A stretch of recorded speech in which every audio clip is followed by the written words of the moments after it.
We're about news, commentary, conversations, truth, liberty, and God. We stand for American values and our flag. We believe that the Constitution is a document that fortifies rights already given to us by our Creator. We will not apologize for our love of God and country, ever. We are Right America Media.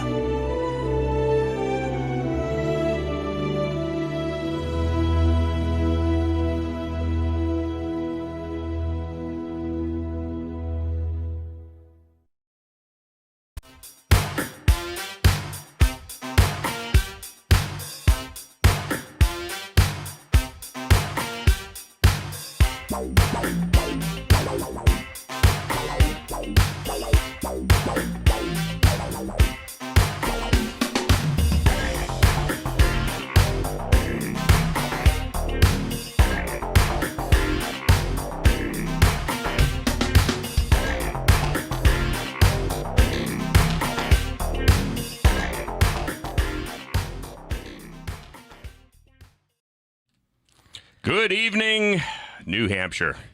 It's great to be with you on this Tuesday night. Nice cold night and a brand spanking new edition of Granite State Live. Great to have you along on this Tuesday evening, the 28th day of January 2025. I'm your host, Keith Hansen, the unapologetic contrarian conservative, heavily armed as always, never apologizing for my toxic masculinity.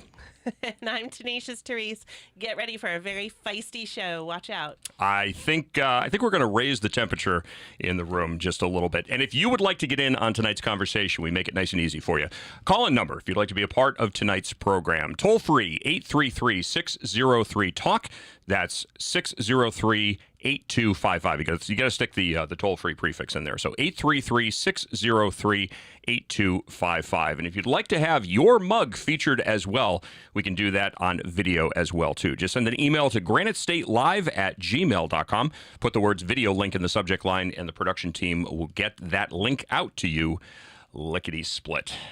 Got a great show coming up for you tonight. We are first and foremost, we're going to open up with a segment about the New Hampshire GOP annual meeting that took place on Saturday. We're going to open up with that, and then we're going to go right into some pretty hot topics as well, too. Yeah, Saturday was quite the show. We probably may do a whole nother show on this later on, maybe next week. But, it was so fresh in our brains. We started talking about here and flames were flying. So we felt we would open up the show because it's really important. It's really important. As we were talking to Christine before the show, we've been at this for 3-4 years now since COVID started.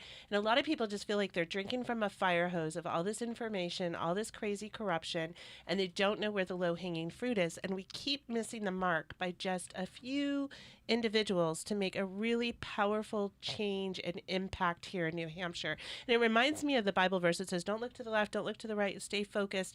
And as a triage nurse, you're always thinking, what matters most in this very moment. So Saturday, we had the New Hampshire GOP annual meeting. And this is where, if you're a Republican here in the state of New Hampshire, many of us never knew this. I thought you just registered a Republican, you go in November, you vote down ballot, you keep taxes at a minimum, you keep your 2A, and you're good to go. No, there's a whole structure. There's leadership, there's county meetings, there's committee members, there's delegates, there's this whole complex thing behind the party that chooses the leadership and really oftentimes is the ones who shepherd in what's going on and controlling the selections and not the elections here in the state of New Hampshire. And so we're starting to become a little bit wise to this. Saturday, we missed the boat by 43 votes. The room was a total of about 380 people. And the anti-corruption principle over party, not party over principle. And I heard someone say, they were cocktail conservatives. So you've got this group that their whole identity is seen as their social network of who they know, that's who they hang out with, and they're these career politicians. And then you've got people like me, these mama bears who are just like, are you kidding me? I'm working this hard for my tax dollars to go here, and we still have children that are being harmed and hurt. What the hockey puck is going on? And so as I start to discover how everything is working, it's imperative that we have some sort of venue to get you guys involved, so you know when you only have a gallon of gas left in your tank, where to put the miles on your vehicle to set your family to freedom. So you ran for NHGOP chair, and I ran for assistant treasurer. Yes. So tell me what's on your mind about Saturday. Let it rip. Hey, Juan, do me a favor if you would, please, and play that clip for me. I want you to be nice until it's time to not be nice. Well, how are we supposed to know when that is? You won't. I'll let you know. All right, so if you're not familiar with that clip, that is Patrick Swayze in Roadhouse. I want you to be nice until it's time to not be nice. Now, listen, I'm very thick-skinned. I learned how to become thick-skinned when I first cut my teeth in broadcast radio back in 2008. I got to be honest with you. If I wasn't thick-skinned, I could not do conservative radio. I would have eaten a bullet years ago. That's the bottom line, because you see yourself being targeted. You know exactly what it's like to be targeted. All right, so let me give you the rundown here on this. I did not run with the expectation that I would win. I'm going to say that again. I did not. I knew going into this thing that it was a long shot that I would win. And it's very interesting because I think the numbers were 106 to 266.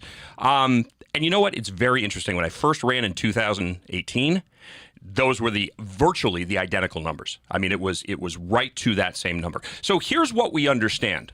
We have a very small group of principled conservatives that are doing battle. Hey, tell me if this sounds familiar. We have principled conservatives that are doing battle with the establishment. And you know what? It's no longer time to be nice, because here's the thing. Past is prologue. You guys got your asses kicked in 2018. Why? Because of failed leadership of your Republican Party. And kids, I'm telling you right now, I got a $100 bill on the barrelhead that says absentee landlordism is going to put you right back in that same position. We're going to lose in 2 years. You're going to lose. You are going to get blue. shellacked in 2018. I'm sorry, 2018. Well, we know that. Past is prologue. 26. Right? 26. We know that. And somebody's going, well, Hanson, you're just a sore loser. No, I ran to shake things up. I ran to bring a common sense voice to a shit show. And I love not being governed by FCC regulations because I can say that. It's interesting because I asked McEachern to debate me. And publicly, he said, yeah, sure, no problem. Afterwards, it was, no, I don't have time. You don't have an hour to let the people know exactly what they're up against? And the reason why he wouldn't debate me was because he knew that political favors from the establishment class would carry him over. Congratulations, Jim, because guess what? You better do the job that you were elected to do. Otherwise, you are absolutely going to have a voice that's going to be hammering on you each and every week. You better step up to the plate. But I don't think you're going to do that. I think you're going to kick back. You're going to use this as an opportunity to attend your little parties and, stand up there and get your face on the news, shaking hands with Trump. But just as you clearly illustrated at the Cheshire County Republican Meeting, your five platforms, the NHGOP, the governor's office, the executive council, the state house, and the state senate. You forgot the people. Oh, how convenient that you forget the people. See, because here's the thing, kids. The New Hampshire Republican Party practices a governance system called mushroom management. You know what that is? Keep them in the dark, feed them a load of shit, get as much as you possibly can out of them, and when you're done with them, cut their heads off because they're all expendable. I was nice. And I ran a positive campaign because I wanted people to see what positive leadership can look like. and building off of the momentum that we have right now. But the plan from your new NHGOP chairman, we don't want to upset the apple cart. We don't want to obey the mandate from the voters. No. Well, we don't want to do that. We don't want to have the New Hampshire advantage. We're gonna get shellacked in 2026 unless people actually stand up, find their principles, get involved, and make a difference. And you know what? It's not about the NHGOP. It doesn't mean that this is a foregone conclusion. We can change this. Yes, we can. So there's a few things. So I ran for assistant treasurer. I believe the spot was vacant for the last 2 years. I was unopposed. No one was running up against me. And then all of a sudden, the last minute, Kate Day was, running, and she hated me after I was arrested with Sununu. And how could I ever say anything negative about a Republican?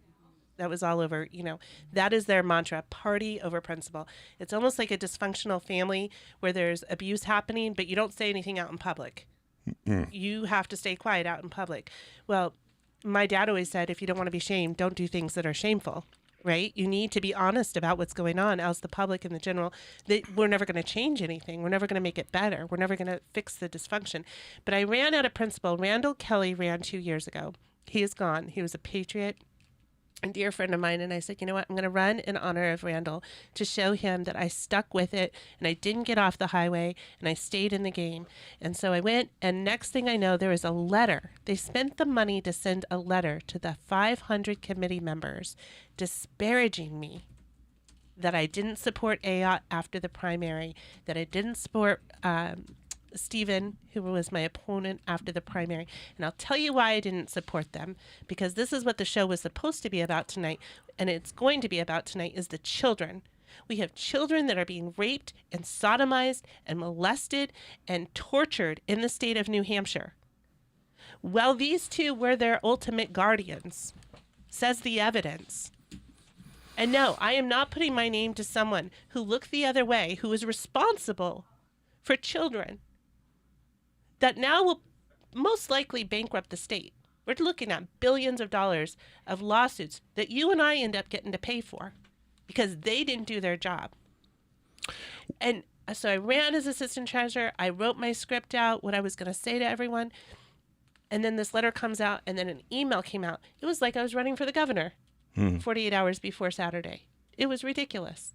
So do I go? I didn't want to go. I wanted to vomit. I didn't want to go. I said, no, what would Trump do? Trump would go. Mm-hmm. So I went, and I stood there, and as it was my turn, I was nominated by Louise Andres, who I respect highly, and Brian. I got up there and I said, you know what? I'm the redheaded stepchild of the Republican Party in here. I am the anti-corruption principle over party candidate. And I'm here to tell you, if we don't change our ways and we don't market this party to be the anti-corruption party, and we don't run after the children that are being harmed, woe to every single person in this room. This is our job. I lost by 43 votes, you guys. That room was 383 people that qualified to vote for leadership for the New Hampshire GOP party.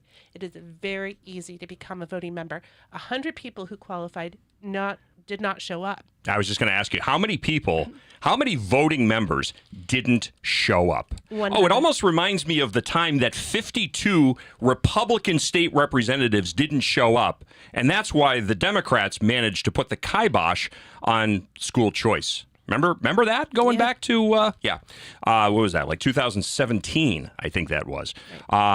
52 Republicans don't show up. Then don't run! What the hell is wrong with you people? So my husband, Kevin, is a delegate, a voting member, a committee member. He goes once a month to eat a Cobb salad, to listen to our state reps in our county, to be there, and he's a voting member. That's all it takes to save children who are being raped and sodomized in our state system, to save us from a Scott Brown being the next senator candidate that we're going to lose again. We are not going to save the state if we don't get in the game. And it's an hour a month, and we would have had the majority, and we would have knocked. Now, the good thing about Saturday is they know we're coming. They know our numbers are changing. They know we're pissed off, and they know that we're not okay with it. And they know I'm not going to sit silent when the evidence used to arrest that man yesterday with YDC abuse was dated to the time that Kelly Ayotte was AG and Stephen was head of DHHS. They were the ultimate guardians of these children. They failed to do their job, and I will not sit silent about it. And I will motivate every mama bear out there to get in the game. Leah is here as a guest. Fantastic fight that she has had. Discovering that our family courts, I just discovered yesterday, our family courts were originated in 2004 as a trial period to help leverage off of having to have all the judges' seats filled. This was like a temporary thing. And now we're taking children away from families without any due process. No jury, no arrest. We're going to talk about more of that here. We've got a break coming up here in about 2 minutes. Yeah. And I did, and you did mention this too. And I do want to mention that former New Hampshire Republican state representative and former chair on the special committee on DCYF, Leah Cushman, is in studio. And actually, Leah's got some pretty interesting information about what happened when she was asking people to actually go under oath. So we're going to talk more about that. And I'm going to share with the viewers tonight one of the things that brought me to New Hampshire. This is something that, especially with the residential programs here in the state of New Hampshire, I have firsthand experience with. So I think this is going to be something that absolutely needs to discuss. We just had a sentencing, 70-year-old man yesterday being sentenced in that DCYF case. I know there have been 2 mistrials. I don't know what the status is going to be. And I will tell you that one of them used to work for me in the residential program that I managed here in the state of New Hampshire. So we're going to have a conversation about that. We're going to talk about exactly what's happening in these programs. Because I got to tell you something. And you know, I used to do the radio show up on WNTK, WUVR in the Upper Valley. And I would have parents, we would talk about this quite a bit. I would have parents who would call me and say, you know, listen, my kid's out of control. You know, they know that I have a background in law enforcement, and then having worked in and run residential programs, I ran a juvenile boot camp program, impact incarceration program down in Massachusetts. So people would call and say, what do I do? I want my kid, you know, I got to do something about my child. You know, they have what's called a PINS or a CHINS, a child in need of supervision.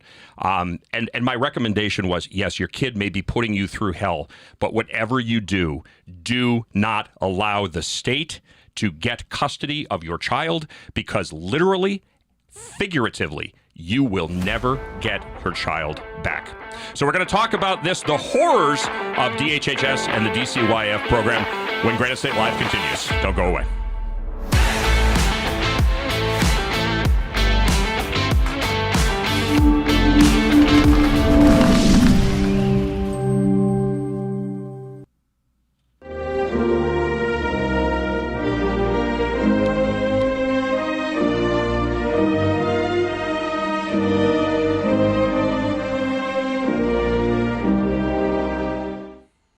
I don't think that many kids in my son's school even do it. He makes fun of his friend who vapes. He would never try it. She's into soccer. She's on the honor roll. She's just not the type. No way. No way. No way. No way, my kid would never vape. Get your head out of the cloud. Today, nearly 8,000 kids will start vaping. Maybe even yours. Learn about the dangers at talkaboutvaping.org.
Hi, Mom.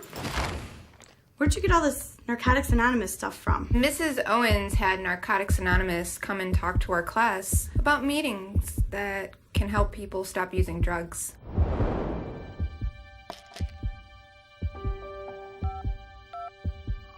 Narcotics Anonymous? Yes, please. Can you help me? Call Narcotics Anonymous. We can help you.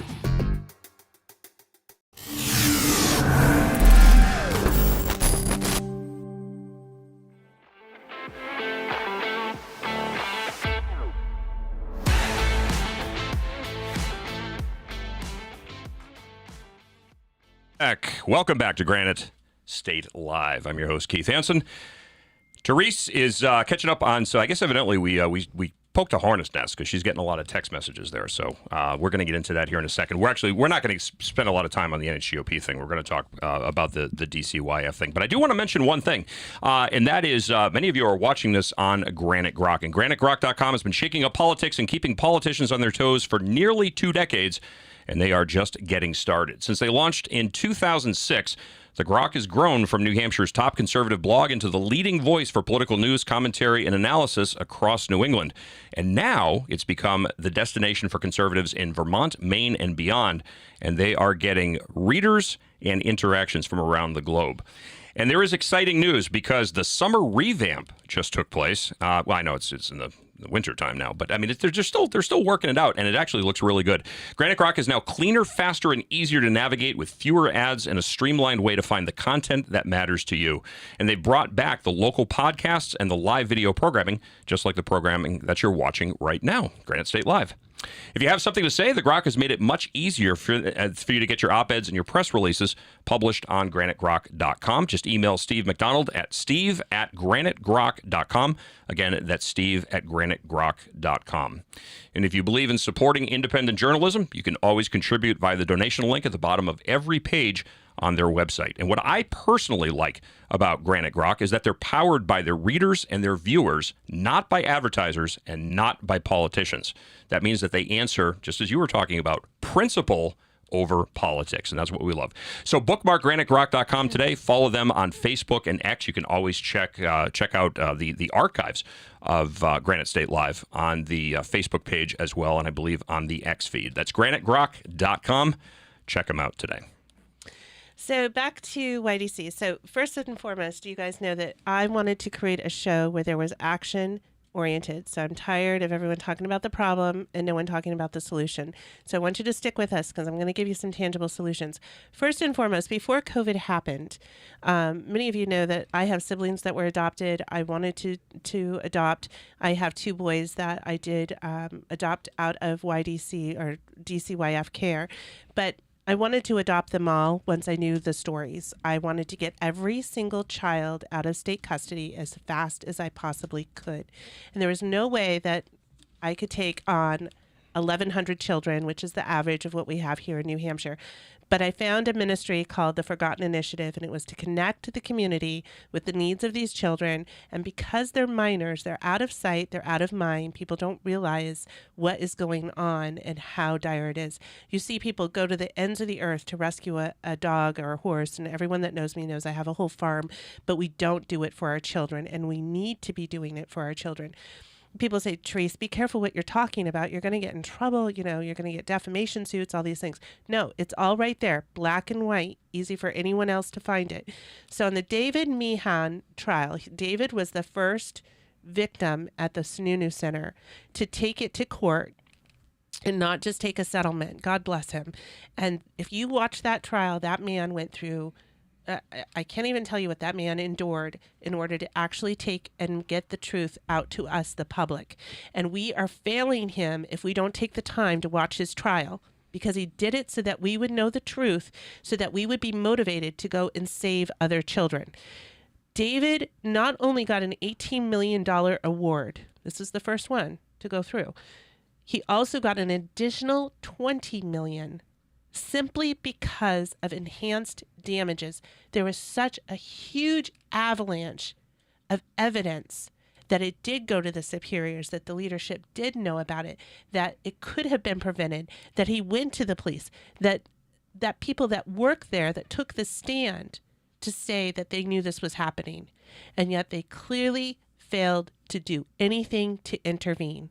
And the judge himself, even yesterday, so second case, separate, we had one of the perpetrators actually sentenced yesterday. I believe one of the first, maybe the second.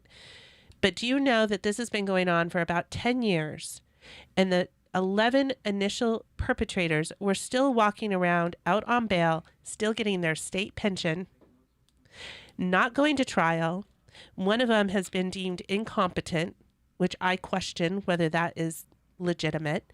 So one was just finally sentenced yesterday, and the judge actually articulated that the facility leadership either knew and did not care or did not care to learn the truth. The same thing we heard in the David Meehan trial. I think we have an audio clip of that, don't we? Let's show that clip from yesterday.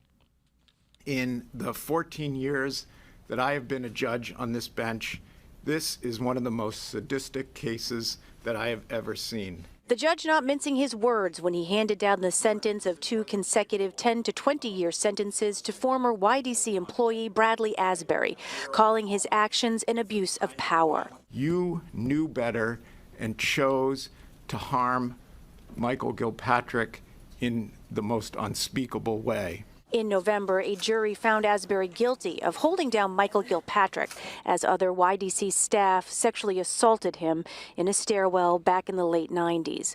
News 9 normally does not reveal the names of sexual assault victims. However, Gilpatrick has been outspoken about the abuse, which he says took place when he was 14 while being held at the YDC. With his arm around her, Gilpatrick's wife spoke about the impact this incident had on her family. What you did to him never goes away. Your actions have marked him. He lives with us every day. Asbury said today he would appeal. Let him appeal. You know, there's too many people that have spoken. You know, it's 30, 40 years of corruption, you know. I feel bad for his family, you know. He's a monster. A 9 to 5, he was a monster. In addition to saying he would appeal, Asbury today maintained his innocence. Meanwhile, the judge hopes that this sentence will send a message to society and to the criminal justice system that this type of violence will not be tolerated. Live in Manchester, Alana Flood, WMUR News 9. So one of the misconceptions that I want to clear up right away for everyone that I run into is, oh, these were delinquents. These were kids that were stealing cars and, armed robberies and all. No. So let me help the viewers understand what we have for the children here in New Hampshire. We have on average 800 to about 1,200 children that are in state custody. We only have about 400 foster homes. The foster homes are at capacity. So a child will come into care. The caseworker sometimes will hold on to them in the DCYF office overnight trying to find placement. And oftentimes they will end up in a residential home or someone we've contracted with as the state or to the YDC Center. The YDC Center has had children under the age of 8. So these are not career criminals that are there. The YDC Center has not been closed. Just recently at the Executive Council, they allotted funds for a full-time dentist at the YDC Center. So I called today. I get put to voicemail. The voicemail box is full. I don't know how many children are currently at the YDC Center, but enough for a full-time dentist. That's your tax dollars. They should be going out to a dentist unless they're knocking teeth out. We still have no oversight. I have people who have contracted as nurses to go work at the YDC, only to find that there is people who are contracted that are working there that have criminal records of abusing children. We still have not fixed the problem. We have still not fixed the problem. There's children going to bed tonight in state care. They're waiting for us to show up. And so, if nothing else, I need the viewers to understand that this is where my journey began before even COVID. And I am a dog on a bone because these are babies. And I don't care if I get thrown in jail. I don't care if I get slapped with a lawsuit by the establishment. I will continue to speak truth on behalf of these children. The ydcpodcast.org. I want you guys to write that down. ydcpodcast.org. These victims have come forward with professional interviewers to share their story. And they've done it so that it will motivate you to do something to help these children. We owe it to the victims to at least look at what is truly happening right in our own backyards. Adopt Us New Hampshire, adoptusnewhampshire.org. You can see 50 children right now that are completely legally free for adoption, waiting to come home to a home that has a dog and a fireplace, and they're not in a residential home where they're getting their legs broken and they're being raped and they're being sodomized. We need to save these children. You can see their profiles. You can find out the good and bad about them. They're beautiful, beautiful children. It does not cost $30,000 to $40,000 to adopt a child out of DCYF care. It's fingerprinting, it's a house survey, it's a water test, it's a couple $100s. And they come with health insurance, sometimes a stipend. They need love and they need a safe home. Not every child that's taken into state care deserved to go into state care. And that's why I had Leah come on as a guest, because the system is so incredibly broken. And I know that that's overwhelming. So when people hear that something is that broken, they tend to want to run. We don't run from the fire, guys, not when there's babies inside. We run into the fire. And that's what I want to motivate everyone listening in my sphere of influence to do. CASA is another opportunity. And CASA is where you become the court-appointed advocate for that child. And you go in and you say, this is what I think is best for this child. And you advocate for them. And I can tell you in both my boys' cases, the judge listened to the CASA 100% of the time. It's a volunteer opportunity for you to be involved in a case and to be the eyes and ears and the voice of the child. Those are two things you can do right off the gate. But Leah, I wanted to talk to you. You've done a lot of digging. You're a constitutionalist. You understand the Constitution inside and out. You've really studied and dived into it. And the thing that strikes me is that the family courts were just developed in 2004. And children are being taken away from moms and dads. And it's really scary because sometimes it's just about vaccines, or it's just a nasty divorce, or whatever's, people are flinging mud, and now the child's in the crossfire. And there's no arrest. There's no jury. I can't think of a more severe punishment. I would rather go to jail for 40 years than to have my child ripped away from me, right? Right. So, yeah, in family court, there is the rules of evidence. We just got to make sure your mic is on, so hold on one second. Everyone can hear you. Yeah, but... Okay, you should be good. Yeah, so thank you, and thank you for having me on. So I got into it because one of my constituents was having an issue. Basically, DCYF was weaponized against him by a disgruntled ex about a parenting decision that he made that was fully within his rights. He let his daughter, who's proficient with firearms, carry a firearm and go for a walk, and nothing happened. But later, she told her mom about it, and mom called DCYF. And the police actually charged him with 4 counts of child endangerment. They ended up dropping it. I put some pressure on them, and they did end up dropping it. But the family court, even though there was no due process for him, made a finding in an administrative tribunal behind closed doors without giving him notice. They just sent him a letter in the mail. Hey, we have a finding that you are guilty of abuse. And he hasn't seen his daughter since. And that was just the first case. So when I started, I figured out that DCYF and family court are inextricably tied. Yeah. It's really hard to tease out where they end and where the other begins. One ends and the other begins. But essentially, we have in Part 1, Article 14 and 15, right to due process before our rights or property or liberty interests are taken from us. And it's been affirmed many times over years that children are a liberty interest, an essential and one of the oldest liberty interests. And but they're doing this in circuit court, which is more constitutional issues are not tested there. They should be tested in superior court or crime, or and so ultimately people end up in these star chambers where the rules of evidence can be waived. The judges have broad discretion. It's a kangaroo. Yeah. Absolute kangaroo court. They're ruling from the bench. They're legislating from the bench. And it's a racket. Everyone's making money off of the situation. And the child ends up in the crossfires away from mom and dad. I had this week, I hope she calls in, I had a young lady, she's in her early 20s. She used to work for my husband. Therese, how can this be? And she sends me that there's a 17-year-old with a 1-year-old baby that was taken into DCYF custody. They placed her with a family member that has a known history of molesting and raping a 6-year-old and a 12-year-old. And she sent me a copy of the criminal complaint. How did DCYF place this 17-year-old with a 1-year-old baby with this man? How can this be? That's what I'm saying. Their discretion, you can have some sick judges and they can do whatever they want. You can have some sick DCYF employees, and because there's no consistent rules and their discretion is so broad, they develop kind of incestuous relationships with each other. Sometimes even GALs. The judges will have really close relationships with GALs. Sometimes judges won't appoint certain GALs who actually are advocating for kids' best interests.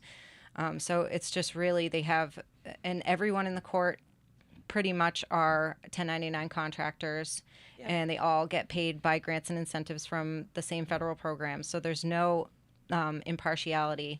It's kind of like the court is fighting its own case. There needs to be a jury of peers, because the guardian ad litem, the GIL, oftentimes are attorneys, and it's basically like a police detail. They can pick up this extra little cash on the side for doing this. And then every dollar of child support, there's federal money behind that. There's so much money involved in all of it. It's absolutely disgusting. The second story I got just this week was an aunt. Her niece's mother passed away.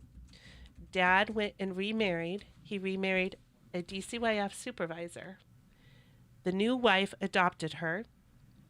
Dad takes off. Family gets alert that the child is being abused. The aunt takes her into her custody. She now has permanent guardianship.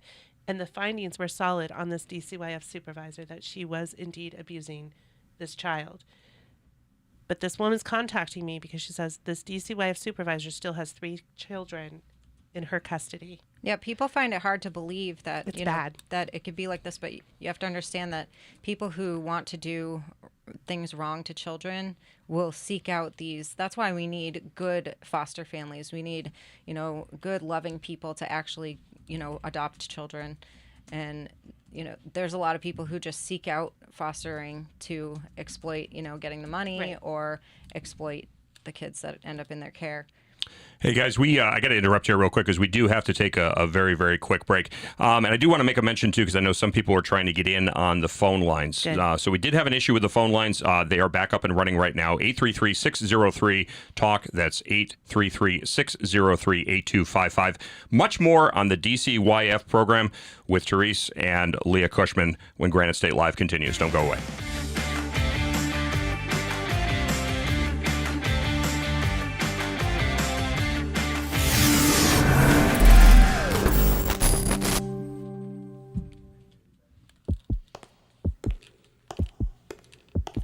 You don't have to wait for a jail sentence to get help from Narcotics Anonymous. This doesn't have to be your bottom. It is possible to stop using drugs.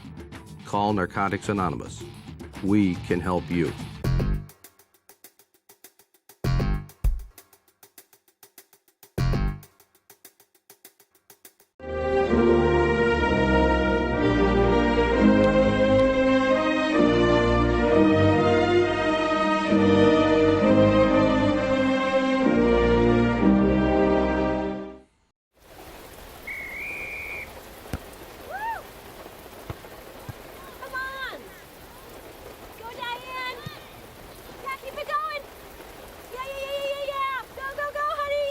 If you love them enough to drive an hour to cheer them on as they get beat 11-0 in the rain, then surely you'll check nhtsa.gov/the-right seat to make sure they're correctly buckled in the back seat.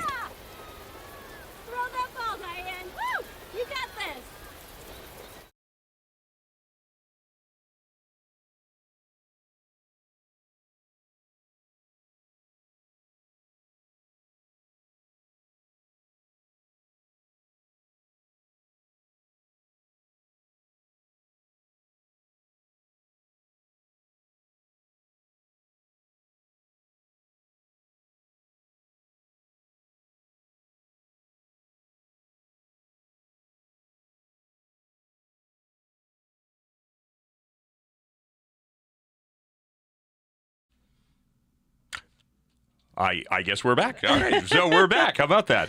All right, no musical intro there. It's just like watch the monitor and jump right back in. And we are going to jump right back into the conversation. Again, we did get the issue fixed with the phone lines, so we would encourage you to call in. And I mean, you can remain anonymous if you would like to do that. But if you have an experience with this, either with the process or with the system, we'd love to hear from you as well. Toll free 833-603-TALK.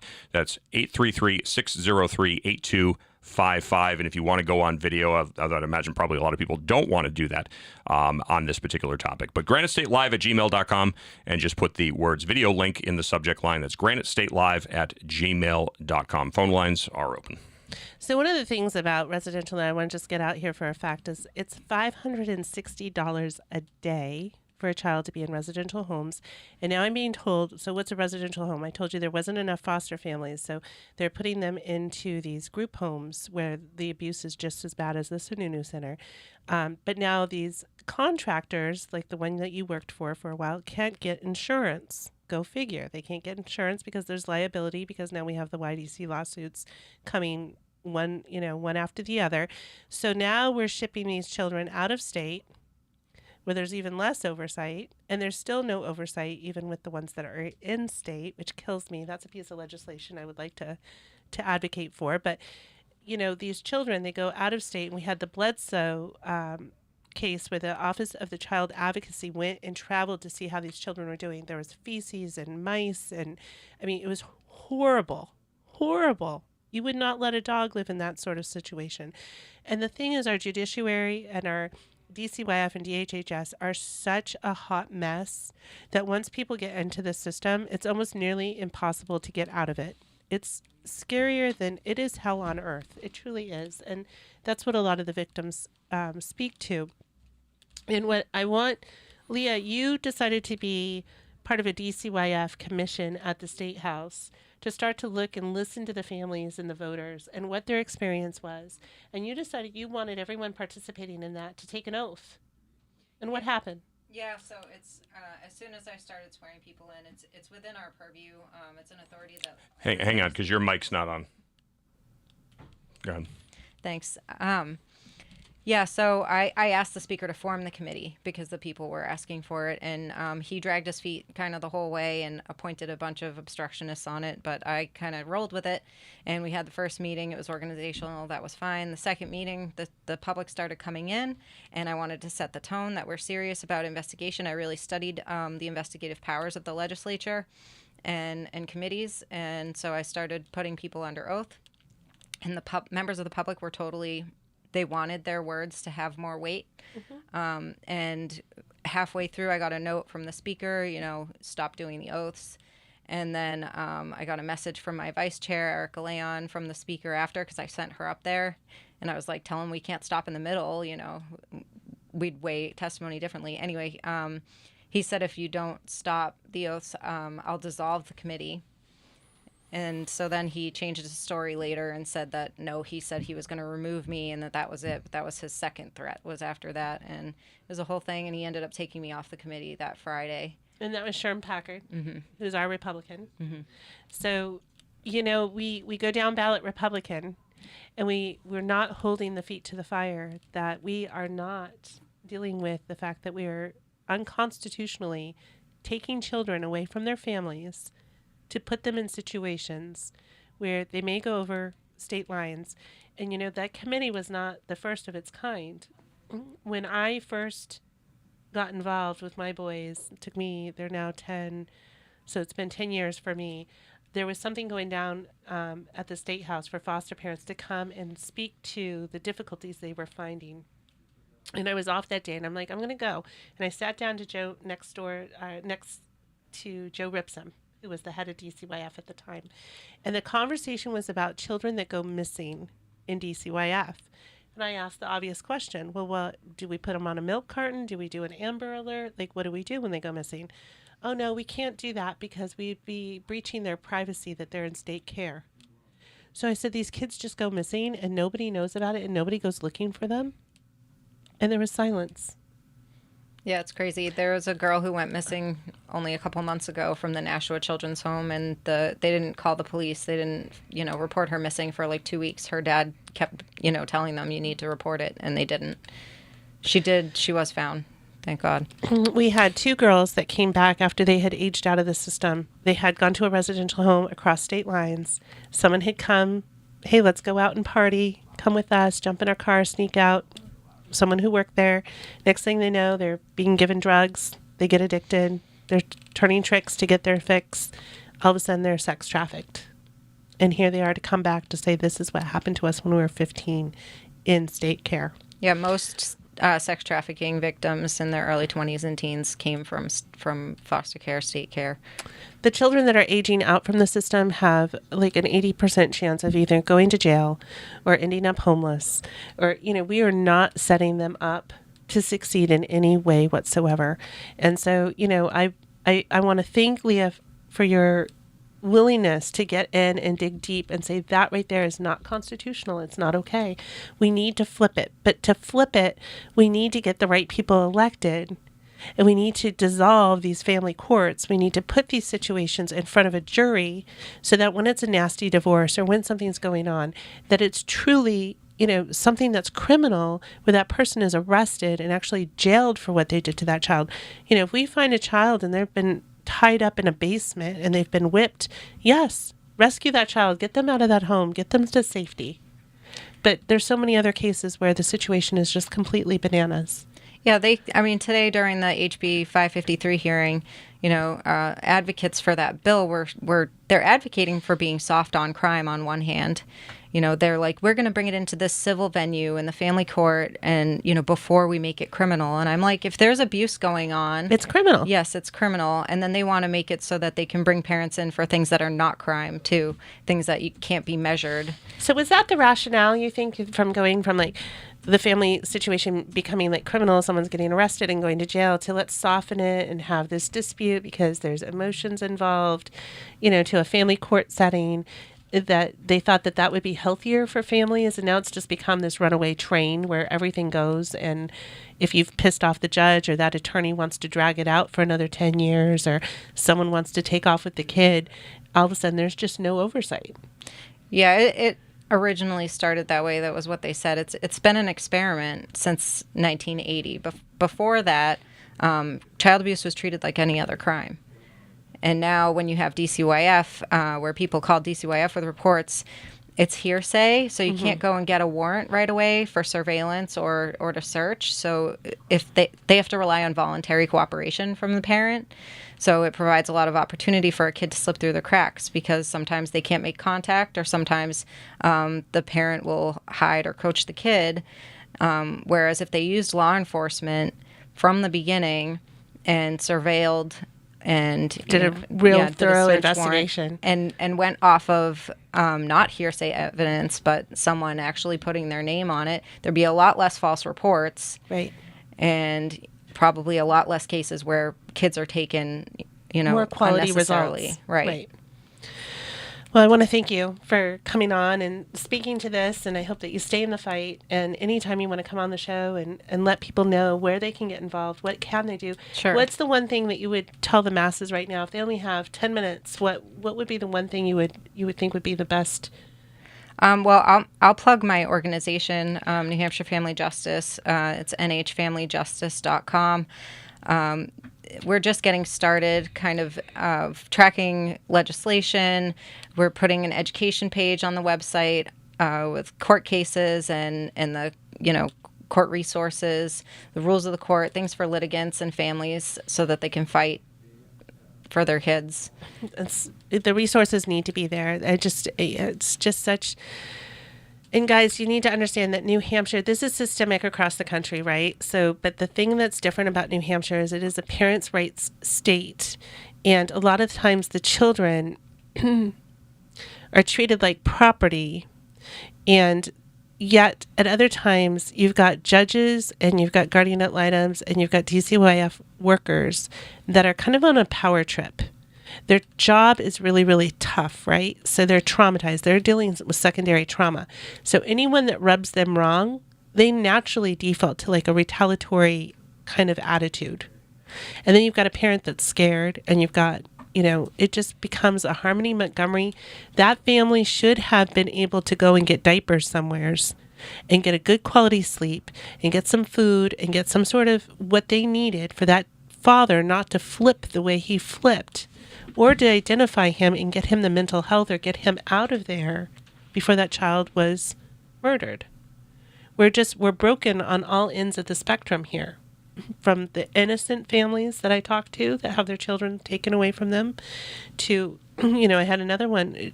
She was told, kind of like the 17-year-old, she was a young teen pregnant mom, and she was told unless she had oral sex with her caseworker, they were going to take the baby away from her. Well, they ended up taking the baby away from her. Oh my gosh. And she's now our age. She has her whole story. She has all the pictures, everything she went through. And these stories just keep happening and happening and happening. So what can you do? Get involved with Leah's organization, ydcpodcast.org. Listen to the victim stories. Validate what they're telling us so that you're more aware, because awareness will lead you to action. Look at the kids on Adopt Us NH. There was 2 girls, twins, 17, full scholarship to college. Their mom died of cancer. They just wanted a home so that when there's Thanksgiving or a wedding, they had people there cheering them on. There's beautiful children that are waiting for a home, or become a CASA. Be that advocate in the courtroom for the child. That's one thing that I have to say, that the kids in the programs, they lack advocates. Yep. They have advocates from the programs. Is my mic on? Yeah. Okay. They have advocates from the programs, but I will tell you this: the advocates that they have from the programs are called permanency coordinators, and ostensibly the goal of the permanency coordinator is to get that child back to the family as quickly as possible. That is utter horseshit, because they don't want those kids going back to the program, because when I ran the program, it was $327 a day plus federal money for breakfasts and lunch. So that child, there were 28 beds in the facility that I ran. Those kids were worth about $400 a day. Now keep in mind too that for every bed that's available in residential programming, there are about 12 heads waiting for that one bed. So there's constant turnover. If a kid got removed from the program because they were a serious behavioral issue, and generally serious behavioral issue meant they beat up one of the staff members, because that was a regular thing, physical posturing and the violence that came along with it. But the permanency coordinators it's a ruse. And I think the biggest thing that one of the biggest reasons why these kids had such a sense of hopelessness was because there was no light at the end of their tunnel. They didn't see a way out of this. They wanted to go home. They wanted to get out of these situations. They wanted to be in a home or back with their families. And that just wasn't in the cards. Not when you're a dollar sign. And I think that's one of the biggest issues. Now, again, this is going back to 2015, 2016. It was 327. I may be off by $1 or $2, but that was approximately what it is. And then, right next door to my facility was a subacute. Now, these were the ones that were the worst of the worst behaviorals. They were at the time about $550 a day, because they required basically it was one-on-one supervision. I could tell you things. I ran a very tight ship there. And there's a reason why I was only there for a year, because I tried desperately to make changes. And those changes, those suggestions, everything else like that was shot down. It was shot down because either A, it didn't fit into the budget, or B, it was actually providing a solution. And very similar to government. We don't want to talk about solving the problem, because if we do, then they don't need us anymore. Right. So I can tell you, most of my time was spent having more and more and more ridiculous meetings talking about solving the problem. Here's the solution. If you just look at it and you approach it from a critical thinking position and you look at it pragmatically, here's the solution. Oh, no, we can't do that. We can't do that. Why? Because we're going to lose money. And when we lose money, then the 12 or 13 people that sit on the board of directors that have never lifted a finger in that facility aren't getting their $130,000 a year salaries just because they're friends with the director or they're friends with the president. And I'm speaking about a specific individual. I don't mind naming names. Yeah, no. Well, and I know this can feel really overwhelming. One of the best talks I ever heard was, we heard when we were kids, don't do for one that you can't do for all of them. Like, don't bring a cupcake to kindergarten unless you bring one for the whole class, right? This speak was flip that upside down. Do for one what you wish you could do for all of them. And if we all did that, we would change things dramatically. So if we have legislators, if we have an AG who's elected by the executive council, but yet we don't have a voting block to get the right executive council in there, to get the right AG, to get the courts put together, we're not going to help these kids. It all comes back to assembling a block vote of individuals who are going to put principle over party, who are going to find people in the community that, hey, Keith, I think you would represent my family well. Would you be willing to run? Let's let you have the keys to the car to an elected position. Leah, I know without a doubt you would represent my family well and you would fight for us. We have got to do that, guys. We have got to find the individuals in our community, in our churches, that we would, without a shadow of a doubt, because actions speak louder than words, we know that they have already proven that they will do the right thing when no one is watching. And then that entire church, say you find someone in your church, that entire church decides, I'm going to spend $10 and I'm going to buy a yard sign, I'm going to put it in my yard, and I'm going to door knock for that person. And I'm going to help get them across the finish line. Or how many of you saw the movie? What was the movie that just came out recently where the whole town decided, the church decided they were going to take on all the children that were in state custody. And they were going to work together as a team to provide the care that those traumatized children need and the supports that those families need to pull it off. If every church just took one more kid, we only have 800 kids in state care, and everyone wrapped themselves around and made sure that that family was successful in bringing that children out of that state situation, we could change the world. One more CASA worker. You can't change it all. It's an oil slick with a Q-tip. But if each and every person did one thing a little bit more than before, and if nothing else, we've got to figure out how to assemble a voting bloc and get the right leadership. If we don't do that from the ground up, we're going to talk in the next segment about our town deliberatives, our school budgets, and our school board members. Our schools are a hot mess, guys. People are losing their homes. Homelessness is on the highest rate of increase in New Hampshire than anywhere else in the nation. People are losing their homes because we have not paid attention to our school budgets. The special ed is a runaway train. It's not well defined. We're doing PT, OT, medical clinics, all kinds of things in the school. We can't afford to provide all of that when it's already provided outside through insurance. Schools are there for reading, writing, and arithmetic. But it is just this runaway train, and we have no one to blame but ourselves because we haven't shown up for the town deliberative. We haven't shown up for the school board budget. We haven't run for school board. We haven't looked for that retired person that's at the hardware store, at the coffee shop every Sunday morning and asked them to go run for us. We go with the establishment, whoever's got the most money, the biggest signs, the biggest TV commercials, and we let it be a runaway train. I want to encourage people to look up CASA NH. This is, of course, CASA is court-appointed special advocates. So you can check out the New Hampshire CASA program, CASANH.org. That's CASANH.org. If it's something that, if this is something that's a calling for you, if you've got a couple extra hours, even a month, I've done extensive interviews with CASA on my radio programs. I find them to be a very worthy organization. I would encourage you to look them up because these kids need advocates that are not tied to the system, that look at them as human beings and not as dollar signs. Super, super important. We are going to be taking a very, very quick commercial break. And as Teresa alluded to, we're going to be talking about the deliberative sessions and the school budgets and all that. Plus, we want to hear from you as well, too. 833-603-TALK. That's 833-603-8255. Phone lines are open. Hour number 2 of the program coming up right after this, folks. Please don't go away.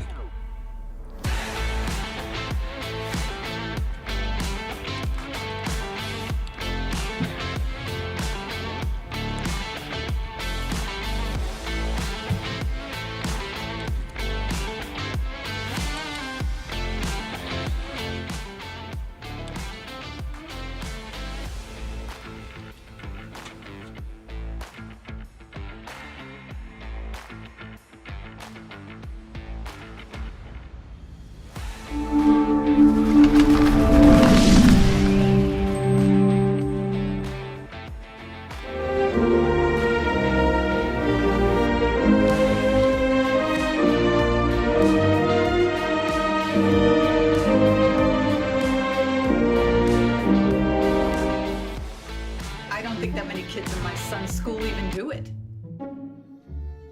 He makes fun of his friend who vapes. He would never try it. She's into soccer. She's on the honor roll. She's just not the type. No way. No way. No way. No way, my kid would never vape. Get your head out of the cloud. Today, nearly 8,000 kids will start vaping. Maybe even yours. Learn about the dangers at talkaboutvaping.org.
Hi, Mom. Where'd you get all this Narcotics Anonymous stuff from? Mrs. Owens had Narcotics Anonymous come and talk to our class about meetings that can help people stop using drugs.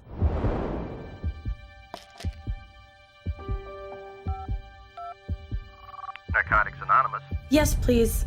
Can you help me? Call Narcotics Anonymous. We can help you.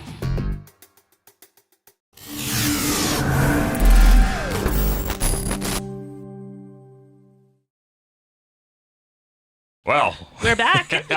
we are back, and as you can see, I'm racing back to my chair here because I wasn't watching my clock. I know this is, I want to just show you guys. If you go to Adopt Us NH, you can look at the waiting children, and a lot of times I will showcase them on my social media.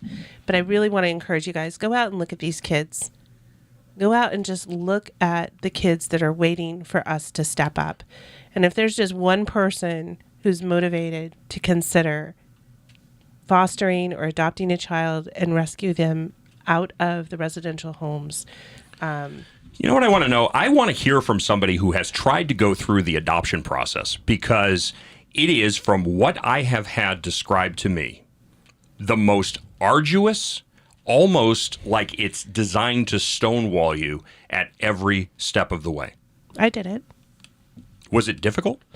So I have to say, Brett's and Max's caseworker, his name is Dan, was worth his weight in gold. That man was absolutely phenomenal.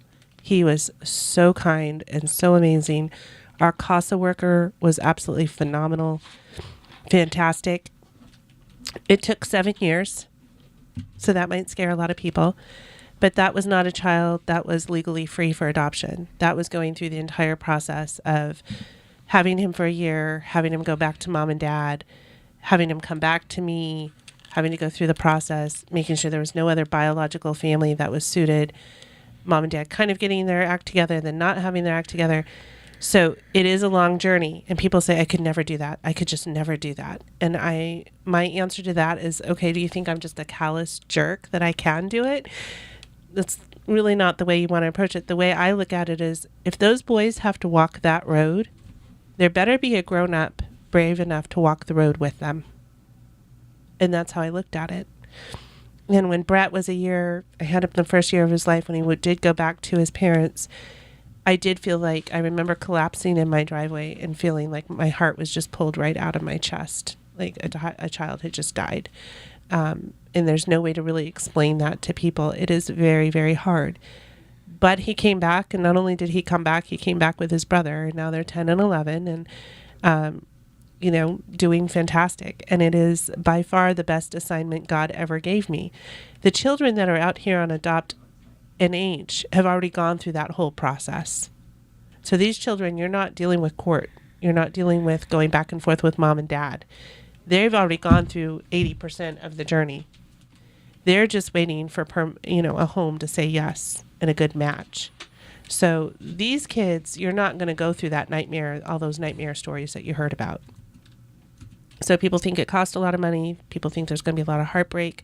If the child is just entered into DCYF care and they have not gone through the whole reunification process and the parents' rights have not been terminated, you are in for a wild ride. Buckle up.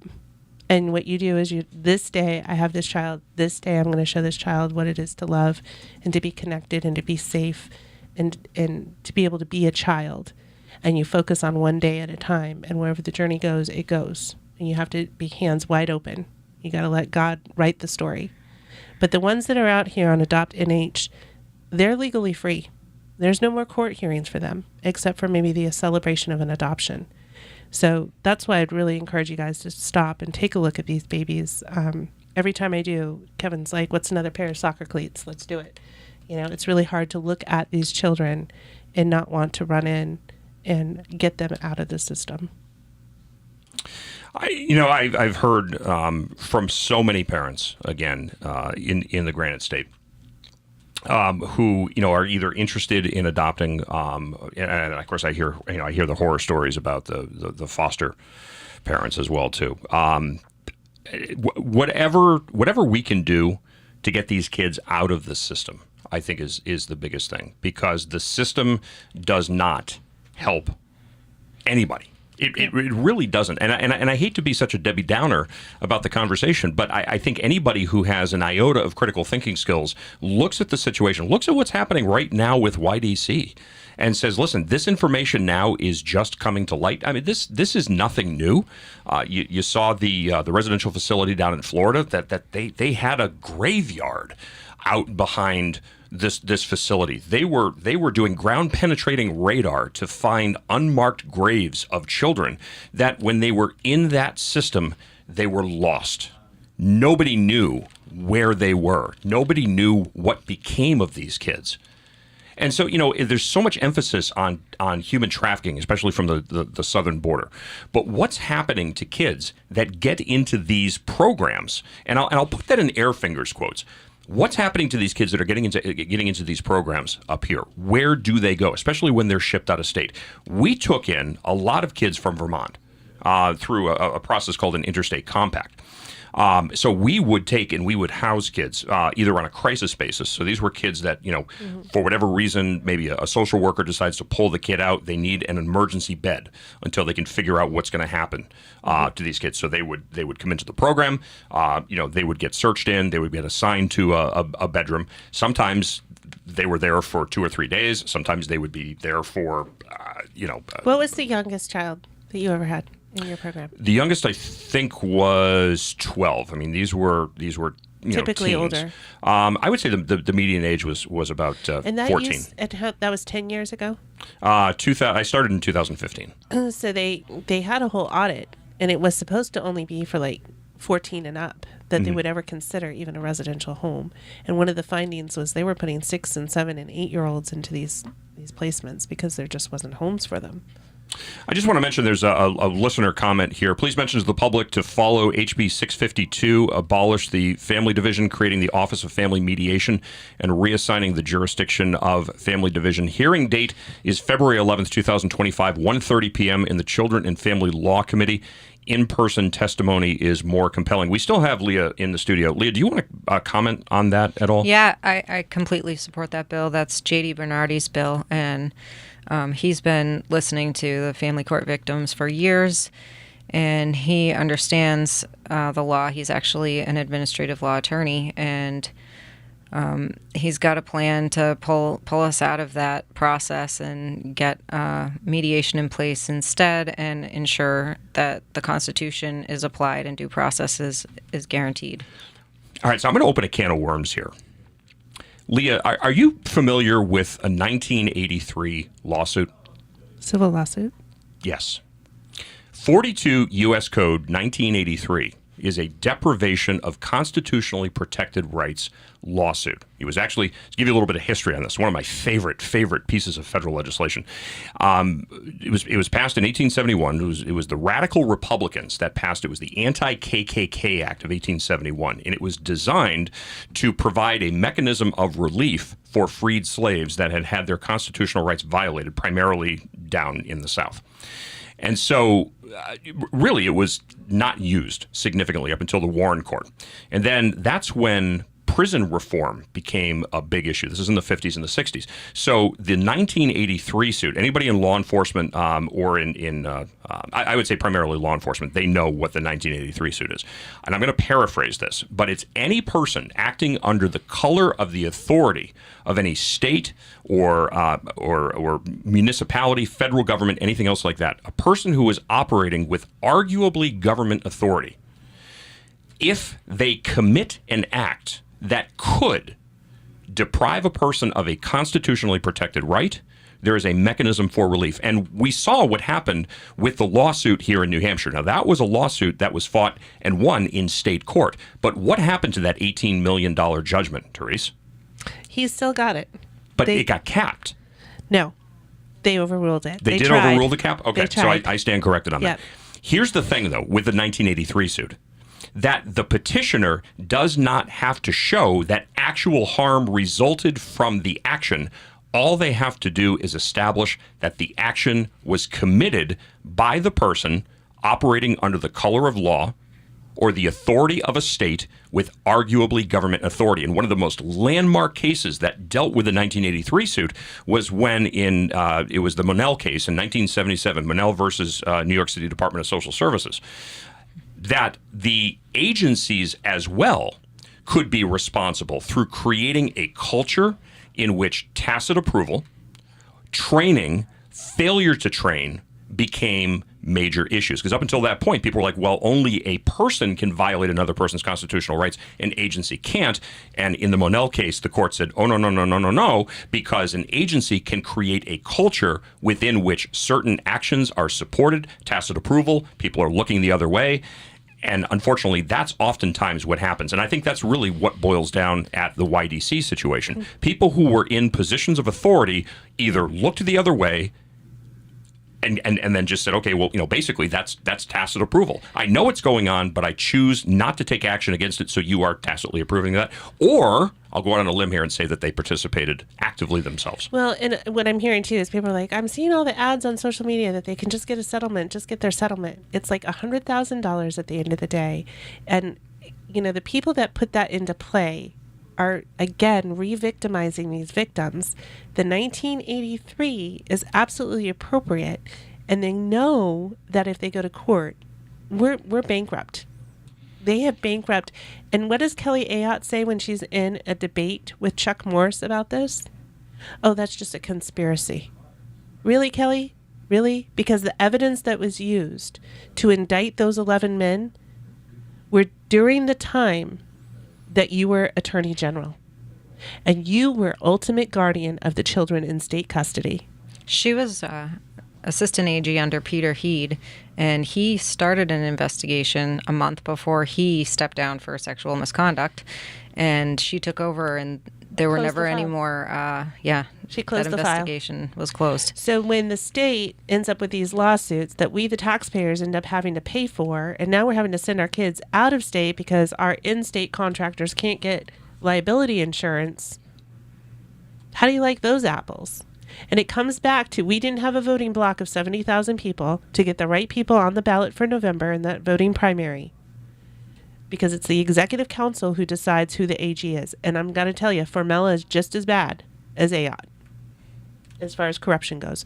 We don't have remedy right now. And we don't have remedy because it's our own darn fault. Because we haven't assembled, we haven't raised up candidates, and we haven't fought to get them across the finish line. We don't support the right candidates. We sit back and we decide on November 5th, who are we supposed to vote for? We don't go out and recruit. We don't hold their arms up in battle. We don't help get them a yard sign. We don't get them into the seat. And children are suffering because of it. The chair of Children and Family Law today, Mark Pearson of Kingston, basically he said, and I have a clip on it on my X profile, that the legislature doesn't consider the constitutionality of legislation before it, that if you want the constitutionality tested, that you bring it to the court and they decide. And completely ignoring his oath to uphold the Constitution and not pass laws that are repugnant to it. It was ridiculous. So he's been in there for a very long time. He'll never lose his chairmanship. First he was in HHS, and then now he's in Children and Family Law, and everything he touches, it's not good for the people of New Hampshire, and he never is primaried. So the establishment labels me a sore loser. I am not a sore loser. I have 2 fantastic jobs. I make well over 6 figures. I do not need to be a politician. I don't need to be down at the State House. I enjoy my time off. It gives me the liberty to do what I want to do. However, it is not by mistake that John Stephen, who was the head of DHHS at the height of this abuse, and Kelly Ayotte, who was the AG, are in power when this is finally all coming to light.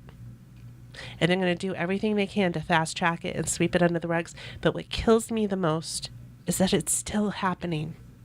We still don't have any way to say, can we go and do an audit of your facility to make sure those children are safe? That they're not being taken out to go do insulation all day only to come back stoned? Can we make sure no one's harming them? Can we make sure that your employees have had a background check? There's no mechanism in place whatsoever. The House won't even bring them in by subpoena to question them in committees formed to investigate them. I can tell you that the only time that I saw members of the state conducting an investigation was when one of my staff members decided to take a group of kids, and they used to do this. They would go hiking. That was one of the things. Primarily the hikes, if they weren't properly supervised, were primarily just opportunities for 13 and 14-year-old kids to go out and rip cigarette butts that they picked up out of the parking lot because the staff, wouldn't follow directions and not smoke on property. I digress. So the only time that I ever saw investigators come into the facility was when one of my staff members took a group of kids on a hike, got lost, and at 1 o'clock in the morning, we're on the main road heading up to Waterville Valley with a search and rescue crew, where they finally found the kids at 1:30 in the morning. Oh, jeez. And then it was, what happened, and so on and so forth. But, the amount of oversight. There's none. There's no oversight whatsoever. And I will tell you this: if I saw anything that concerned me, I would have absolutely no problem reporting it. Because, number one, I'm a mandated reporter. Number two, if I fail to do that, then that becomes my shared liability. Right. And that's not worth it to me. I would throw anybody under the bus if I saw anything that concerned me. All right, we are coming up on top of the hour here, so we will be right back. Much more Granite State Live right after this. Don't go away.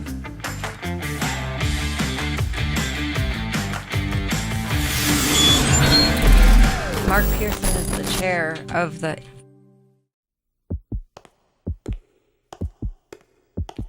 You don't have to wait for a jail sentence to get help from Narcotics Anonymous. This doesn't have to be your bottom. It is possible to stop using drugs. Call Narcotics Anonymous. We can help you.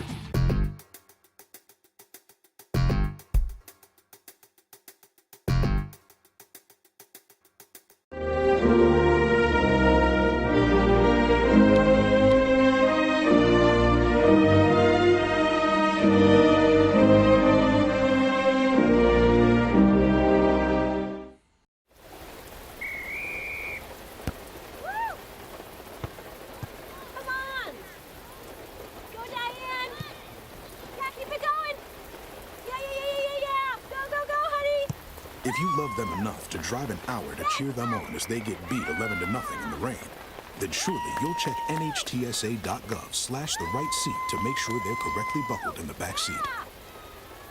Throw that ball, Diane. Woo! You got this.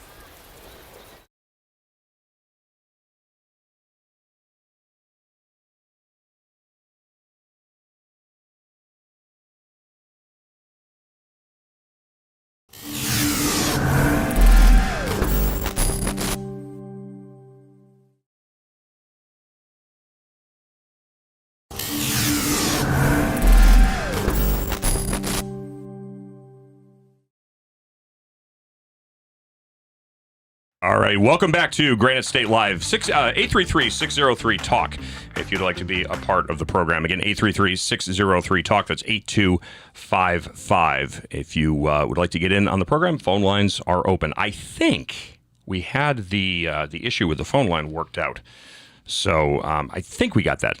We're updating, folks. Yeah, we're getting all kinds of fancy equipment going on here with the show. So thank you as we learn to walk, crawl, and run. And Leah Cushman's here with us on the phone lines. We also have Claudine Burnham. And Claudine is an existing state rep legislator. She's fantastic. I've known her for several years.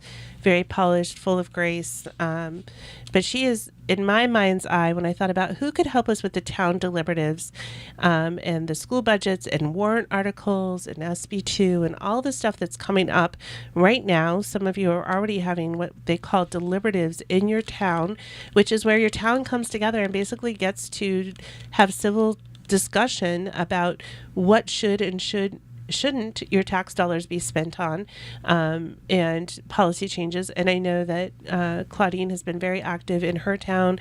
She's run for town office positions, and she has been successful with getting warrant articles through and what that takes. So really wanted to kind of talk about that because that is next on the radar.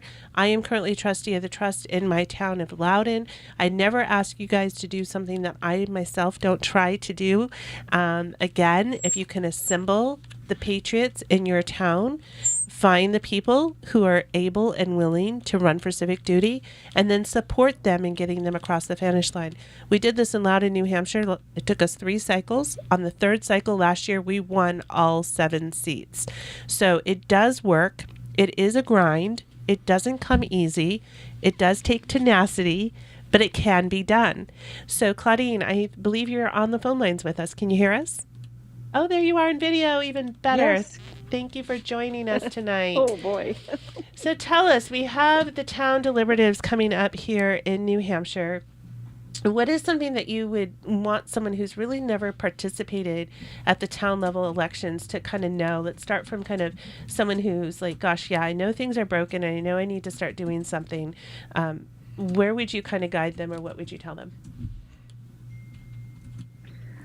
Well, certainly most town meetings are on YouTube, so certainly sit home and start watching right from their couch. But at least it kind of gets you familiar with who's who and what they're talking about. And yes, the deliberative session is coming up. Ours is this Saturday. We have the school as well as the town in one full swoop. So it's a long day. Bring snacks, bring your license. So if you did want to have the opportunity to vote, you can do that. And if anything, just listen. And if you feel compelled to voice your concern, then absolutely do so. So I've been challenging everyone to grab a cup of coffee and just go to your next town meeting. If you don't know where that is, or your school board meeting, you call the town hall, call the school district and say, hey, when's the next public meeting? What is it about? What time and where's the location? And even if you have a conflict and you're so busy you can't make it yourself, post it on your social media. Post it on your Loudoun community page. Let others go. If you go to church, ask your pastor to put it in the church bulletin. Breed awareness that these meetings are even happening.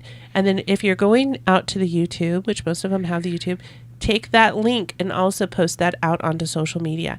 If you inspire one other person to start listening and paying attention, you're going to strike a match to light that fire. And that's what we need. The fire of liberty needs to be struck all across this land.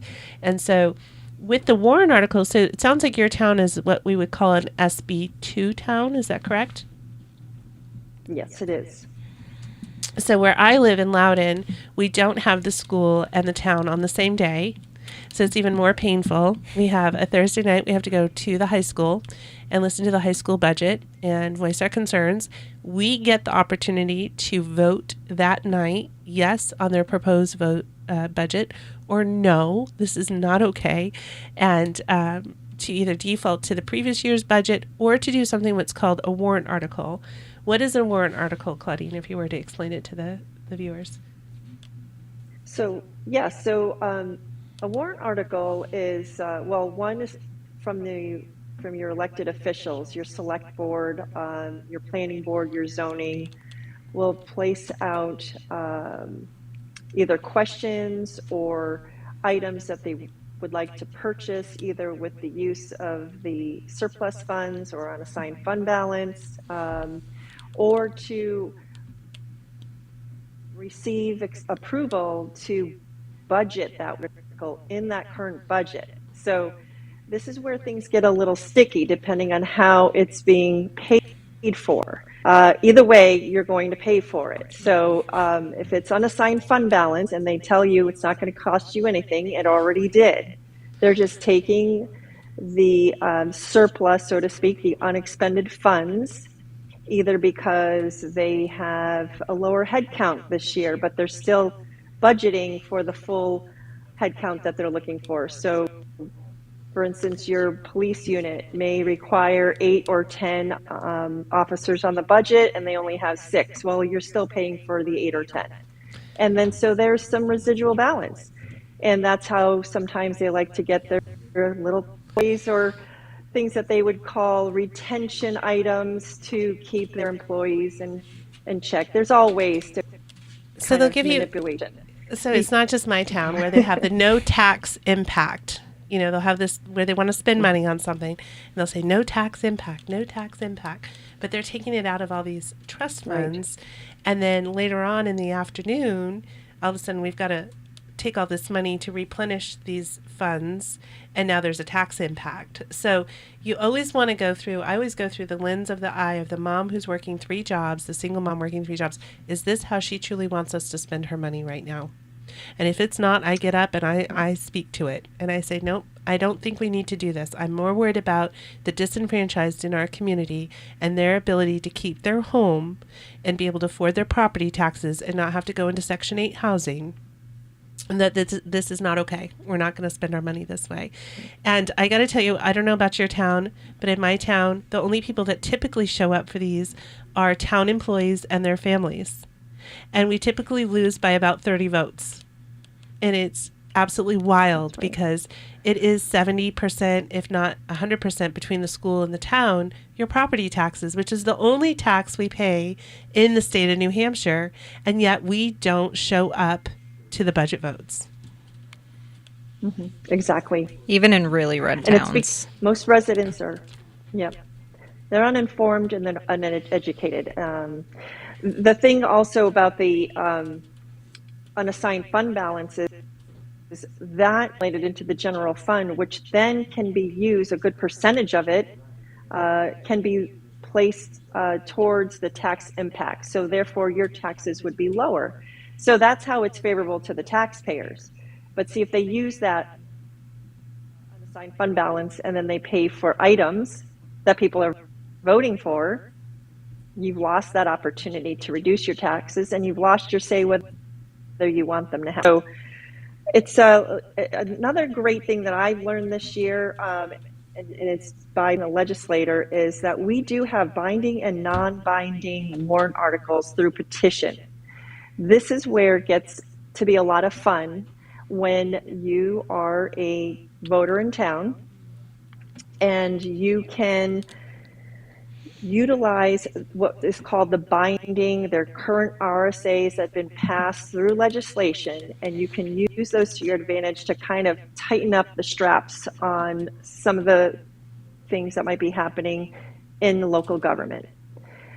We had an issue with our school where our school district's one of the worst in the state, has been for years, it's not accredited, and it costs over $20,000 a student. It's absolutely crazy. We have less than 500 students. And we've tried in many ways through petition warrant article to help move the school to another district, apply that money to make a better program for them. And it, like you said, it is that 30 so votes that will come in. They'll bring in all the teachers and their family and parents that have been kind of torn about where they stand. They get bullied, basically, and they vote against it. They love the school so much that they are willing to forsake their children's education. And that's because those are non-binding. So it doesn't really have any legislative backbone. So this time we have 5 warrant articles that are going to be binding. And it's really going to give some options for people to really make some good decisions, hopefully. So I know. So they can't decide not to. Yeah. So in our school district, in our town, we were actually able to get like 25 signatures, put something together to do like across the board a 3% decrease. Talk to the listeners about how you can assemble just a very small group to actually create quite the ruckus. In fact, we had a district, I know Hooksett was able to vote their school budget down last cycle. There was another town that was able to do something quite significant. Do you remember that? I thought it was out your way, Leah. But I know that there has been some success stories in people really taking back the budgets in their school districts and in their towns. Claudine, tell us about that. Yeah, so I think it was in 2018 or 2019. He's a legislator now, but he came in with a petition warrant article, and it was binding. Therefore, it was supported by legislation to place a 2% tax cap on the town budget. And it went through with a majority vote. And since then, we have been able to maintain that 2% tax cap. But the tricky thing is that also as a legislator, I've learned that the county level doesn't necessarily support that. They will not support the small towns that have a tax cap, we've been told by the commissioners. So that's another piece of legislation that we have to work on because it was specific to the town and not necessarily the county or state. Yeah, but it did work. And we have one going in for the school this year as well. So there's several of us that have been fighting these fights. I know for us, we just created a messenger group in Facebook, Loud and Patriots. And every time we see someone who's conservative, we pull them in to make sure everyone knows to get to the vote for our budget. And it's been highly successful. Those groups are very active. And as more people come along and discover more information, I think the tide is changing. I truly believe that, but there is still so much to learn. We will have on as a guest one of the county commissioners because that's a whole nother ball of wax that I need to unravel for myself, and I'm constantly trying to understand and learn from everyone that has gone before me and to share that out to our listeners. So, Claudia, I just want to thank you. I want to thank you for your, you've got beautiful children. You are a homeschool mom. They've grown up to be great citizens, just absolutely active in their communities as well. And you've gone on to be a state rep. And what I've told people, you can get 20 signatures together and become trustee of the trust in your town, or a dog catcher or something, zoning or wherever it is. And you can go in and just really start to understand why a business owner isn't able to build their business, or what is going on, and what are the inside politics going on in your town. And, until we get involved, we've really handed the keys to our future to tyrants.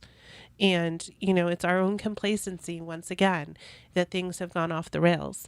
So encourage all of you to at least grab a cup of coffee or play a YouTube of your next town meeting as you're on your drive to work, and start to just listen into what the hot topics are. Exactly. Very good. Yes.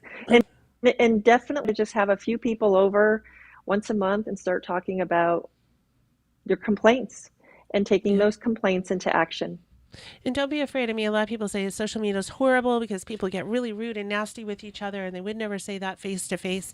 I think it's a great place for people to start having conversations, and a lot of people are watching. So even if people aren't interacting with you, people are like, wow, that was a good point. Or I wonder how beat up she's going to get. Or I wonder if she's going to get any affirmatives that people agree with her on that topic. And you start to validate. And I think it helps make people a little bit more comfortable in the position that they already have. But, if we're not being bold and brave and getting it out there into our communities that, hey, we have a school budget vote, and if we let this budget go through and we let the superintendent now have a $195,000 salary while he's cutting 5 teachers and our children and, our property taxes are going up, we have no one to blame but ourselves. You've got to be the voice in your community. I agree. Definitely. You have to stand up and don't be afraid. I think people are afraid of what others are going to say, but they're going to say things regardless. So find your team and go in your support group and do the best that you can. And you're going to fail, but you're going to get back up and do it again. And you're going to have some successes. And measure each cycle how many more people you ended up with, because then you'll realize we're not giving up because we have one more cycle and we're going to tip the scales. Everything's a tipping point right now in America. Thank you, Claudine, for coming on and joining us. We really appreciate you so much. Thank you. Good stuff. Good stuff. We have to, and when we come back, I want to talk about a couple of things. As I'm sitting here listening to that exchange, I'm thinking about the different types of people. And I want people to identify what type of Republican they are, because we talk about this establishment class, we talk about the populist class and the grassroots movement and all that. So I want to just tease that when we come back. We do have to take a very, very quick commercial break. Again, phone lines are open, toll free, 833-603-8255 if you'd like to be a part of the program. And of course, the video link is now open. So Granite State Live at gmail.com. Just put the words video link in the subject line, and we'll get that link right out to you. Much more Granite State Live coming up right after this. Please don't go away.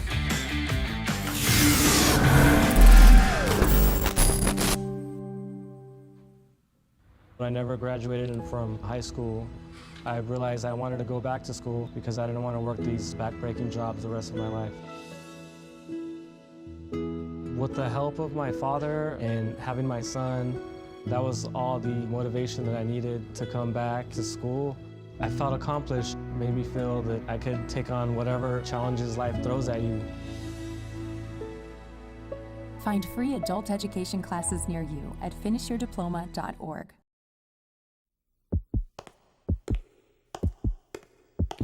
You don't have to wait for a jail sentence to get help from Narcotics Anonymous. This doesn't have to be your bottom. It is possible to stop using drugs. Call Narcotics Anonymous. We can help you.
Jason, let's go see your room.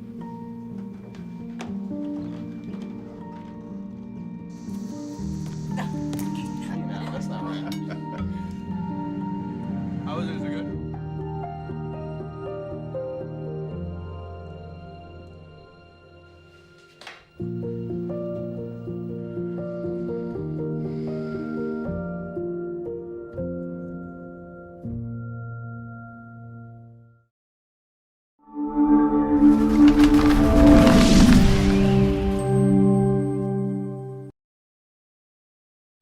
All right, welcome back to Granite State Live. 833-603-TALK.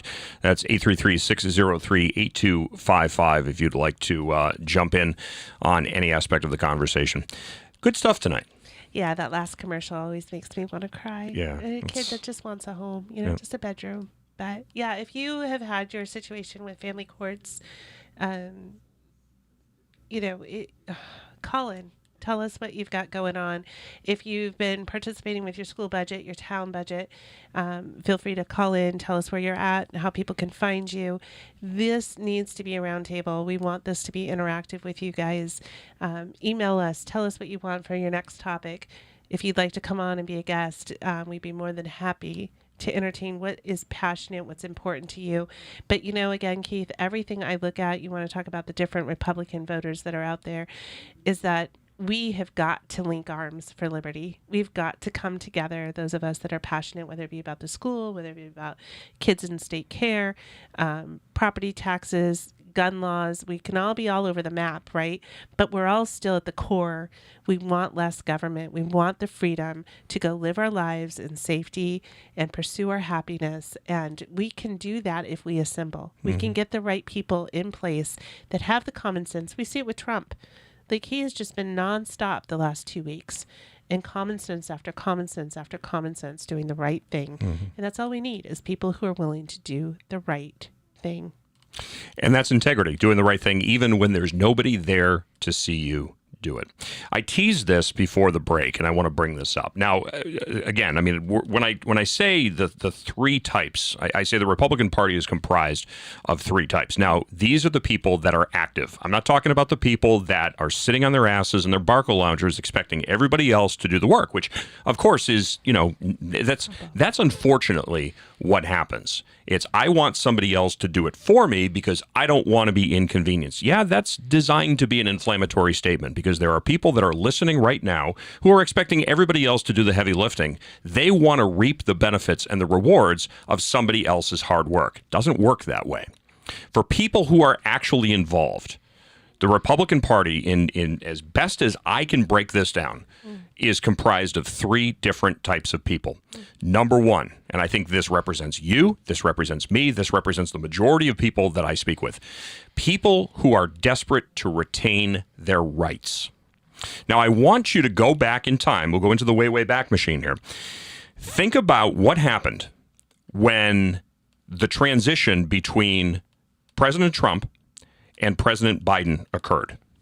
People were afraid, because now with this transition, they were concerned that, especially if you were a conservative, if you were a Republican, if you were right wing, they were concerned that there was going to be a noticeable negative impact on their quality of life.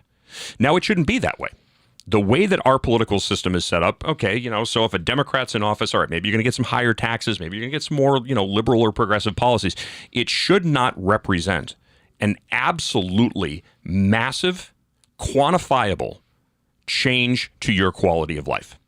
So you think about it, what happens? I mean, God forbid, Joyce Craig winds up in the corner office. This place, this state, is going to look like Massachusetts. And I have to say, I did like the campaign slogan, "Don't mass up New Hampshire."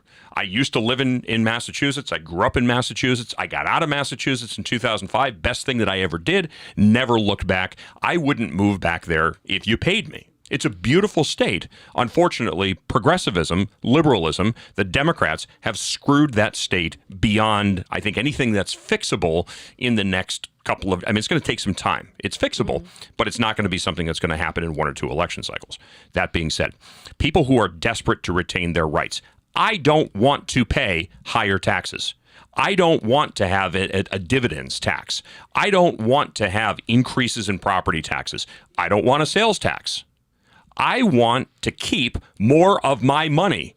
Cue the shock music. Oh my God, clutch the pearls. I want to keep more of my money. That's right. Yeah, I'm a greedy capitalist. I work for it. It's mine. I don't want it taken at the barrel of the gun. And people say, well, it's not taken at the barrel of the gun. Really? Well, don't pay your property taxes, then refuse to get out of your home and see how quickly you're facing down the barrel of a gun. People who are desperate to retain their rights. Well, even more so, I don't want what taxes I'm paying to go to some backdoor deal for someone's new Ferrari. Mm-hmm. If I'm going to pay taxes, I want it to go to the person who truly needs it. Mm-hmm. So that's even another, component of this. What you're describing is actually the second group of people. Okay. People who are desperate to retain their perceived power. Think about that. One of the things that I've learned doing politics and talking to politicians in New Hampshire, you want to insult a Republican, Here's how you do it. Go up to them, especially somebody who was, old school, part of the establishment class, somebody who maybe was a former state rep or a former senator, and say to them, hey, I think I remember you. Didn't you used to be? That is the kiss of death. If you're an establishment, and there's establishment Democrats just as there are establishment Republicans. When you have the perception that you have power, kind of like Jim McEachern talked about the GOP chair being a position of power. No, Jim, it's not a position of power. You're a steward. You're a facilitator. You're a chief executive officer. You're not almighty and powerful. But I digress. People who want to retain their perceived power. And then the third group of people, and these are the worst. The people who are desperate to enrich themselves through the exploitation of the previous two.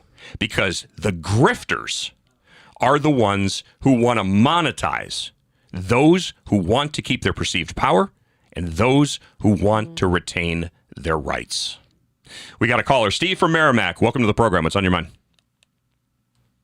Hi, it's actually David Loveland Jr. from Merrimack County. How are we doing tonight? Fantastic. Sorry about that. The notes on the screen were erroneous. I apologize. No worries. Steven's a nice name too. But I do have a quick question for you guys regarding YDC. We know that this has been going on for decades. We know that the abuse wasn't a one-off incident. And there's been, for decades, Republican and Democrat leadership overseeing DHHS and YDC. So where this wasn't a one-off incident, and this was the culture of rape, sodomization, physical abuse, restraint, how did no one know of it? Like, that's just so baffling to me that no one knew of it. And if they did, they obviously didn't publicly share that. Do you guys have any insight? Hi, Mike. Oh, there I am. So, I'm a noodler, and when I noodle things just like you are, David, and the conclusion that my brain got to is that they probably wanted to try and safeguard the taxpayer from the liability of the corruption. So it's almost like, oh my gosh, we've got a big hot mess here, and if we truly deal with it, there's enough liability here to really put the state in danger. So I think from baton to baton to baton, it was kind of like, cover it up, cover it up, cover it up. No one knows about these children. No one's going to believe these children. And when you listen to an HPR, the podcast on the YDC, the victims over and over and over again were psychologically led to believe no one will ever believe you. So it's the typical perpetrator, cover up. Cover it up, cover it up, cover it up. And so, more than once I've said to Kelly Ayotte publicly, and I'll say it again tonight, Mama Bear to Mama Bear, let's stop it once and for all. I will extend grace. Yeah. I will ignore any responsibility you may have had in the past. But today, in New Hampshire, let's make New Hampshire children safe. Let's put oversight mechanisms in place so that we can make sure those children are okay. Let's have an honest conversation about day to day what we're spending for these children to be safe. There are beautiful models. Chick-fil-A, his daughter, the founder of Chick-fil-A, his daughter has a beautiful model that is wide open, spread wide open the doors for quality wraparound care. One of the situations we have with these kids is they'll be on psych meds that kill their liver. And I found out that... geez, I had no clue. Well, That's awful. A lot of psych meds are really hard on your liver, and you need to have regular lab tests to make sure that you're not hurting your liver. Okay. And so these kids end up bounced in the system, and they get contracted out to a residential home. And I would go and be like, how long has it been since this kiddo had lab work done? And it'd been years. So we're killing kids' livers, and we're just throwing drugs at them. I mean, the whole thing is such a hot mess. It really needs to have the doors wide open. I didn't even know about that. So it's worse than just what's going on. It's the long-term effect, and then some of these tertiary effects that you just talked about. I had no clue. Thank you for enlightening me, but that is so just... I've got one more question for you guys. Of course. We have a new governor, Kelly Ayotte, and her background is in law enforcement as an attorney general, as a prosecutor. I know she talked a lot about banning cell phones in public schools, but I haven't heard her talk about YDC or anything about that at all. I find that really weird. You would think someone in law enforcement would want to get the bad guy. Why do you think that is? Do you think maybe she's waiting to do it another time, or what's your thought? So there's quite a bit of credible evidence. The actual evidence that was used to indict the 11 individuals that are now awaiting their criminal trials that evidence was during the time that she was actual AG. And as Leah Cushman said in the last segment, there was an assistant AG who had opened an investigation, which Kelly then closed. So I do think that there is enough layers here that New Hampshire is small enough that there are people who, Kelly actually said that this was a conspiracy in her debate with Chuck Morse. So it's again. Yeah, that was weird. I think I recall that, the WMUR. Yep. So it's kind of like, let's just. Yeah, that was weird. Pretend like this will go away and we'll just give them a settlement and we'll go forward. The problem is it's still happening. It's still happening. So, all the victims I've talked to, when I've said, we can't go back and fix what happened. What do you want to see happen? Do you know 99% of them immediately come back to me and say, I just don't want a kid to go to sleep tonight going through the hell that I went through. Yeah. That's all they want. They just want it to stop. You brought up the pharmaceuticals. Every time that we would have a kid that would either come into the program or that would get shipped out, generally speaking, if they were going to get shipped out because they were behavioral issues, they were just too much for staff to be able to control, there would actually be a sheriff who would come up, a sheriff's deputy who would come up. They would take the kids out, and then oftentimes they would come in shackles, waist chains, handcuffs, leg irons. And then, of course, the responsibility of whoever was the supervising staff member at that point in time was to prepare the meds.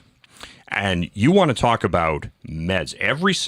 At the start of every single shift, there was what was called med count. So you would have to go through and make sure that, because these kids were on just a litany of pharmaceuticals. And a lot of these pharmaceuticals, they were valuable on the street. So control over those drugs, the Ritalin and the Adderall and the anti-anxiety medications and the Xanax and the selective serotonin reuptake inhibitors.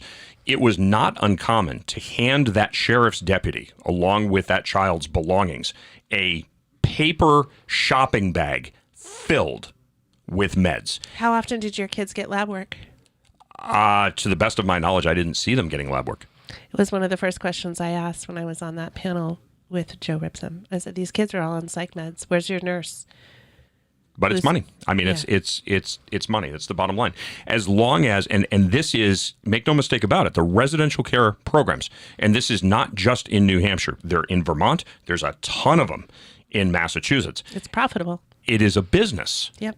It's a business. And if your child winds up in a residential facility, now they're worth to that program over $500 a day. So I'm going to tell you something. A day. It's going to make you all feel. So Canopy Lake actually offers a free day once a year where any child in state care can come and enjoy the park for free. And I caught wind that the residential homes weren't going to bring their kids. And I was told by Joe Ripson at the time, the DCYF director, that they could not afford food inside the park at $500 a day. So that was their excuse for not letting them attend. I said, that's bananas. I contracted with Chick-fil-A, Domino's, and we ended up having a pizza party in the parking lot with the permission of Canopy Lake so that those kids could come. One of those kids aged out of the system. He came back and did a open mic night to raise money for MP3 players for the kids at the Sununu Center because the kids at the Sununu Center weren't allowed to have music. When I tell you guys this is my heart and this is where my journey began, it's no joke. So for me to hear someone say, oh, that's just a conspiracy theory. No, my dear, it is not. And it is on your watch. And you are a mom. And as a hospice nurse, someday we will have to each answer for what we've done here. Mm-hmm. And it needs to stop. And that, I hate to say that, it goes for every single listener tonight, everyone who can hear my voice. We are responsible for these children. We are responsible for the orphans. I think one of the reasons, too, that a lot of times, I mean, it's a conspiracy theory, according to Governor Ayotte, is because, listen, you know what? We're all part of the same team when you're in politics. That, and it doesn't, the caller had asked about, well, there's Democrats in office, there are Republicans in office. Why doesn't somebody take? Because they're two halves of a whole. I mean, look at it. It's right wing, it's left wing, but whether you're looking at it from the right perspective or the left perspective, it's an aspect of the whole. And a lot of these people, they're cut from the same cloth. Let's put it that way. It's all of our faults. I mean, I'm not going to pin it on AHOT. I'm not going to pin it on any one person. We're all here. We're all in the community. We all have a responsibility to make sure each other are looked after. Mm-hmm. If we don't want the government looking after everything, then we're supposed to step up. If you go back to the 1900s, what did they do? They got together on Sunday. They listened to a motivational speaker, their pastor, right? And they had Sunday dinner together. They had a big potluck, Little House on the Prairie. We don't do that anymore. No. We don't know who's hurting. We don't know who needs help. Bottom line is that you have to get involved. We're coming up here at top of the hour, so we're going to be putting a wrap on the program. Want to remind you, too, that you can always catch archives of the program. If there's something that you missed, you can catch that on Granite Grok Facebook page, also on the X feed as well, and also at Right America Media. You can check out ramtv.live.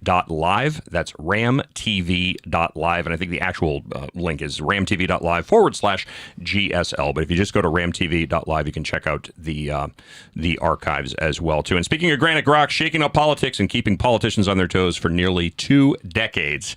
And they are just getting started. Exciting news as well, too. After that summer revamp, Granite Grok, cleaner, faster, and easier to navigate, fewer ads, and a streamlined way to find the content that matters most to you. And best of all, they brought back local podcasts from local activists and live video programming, just like the one that you're watching right now, Granite State Live.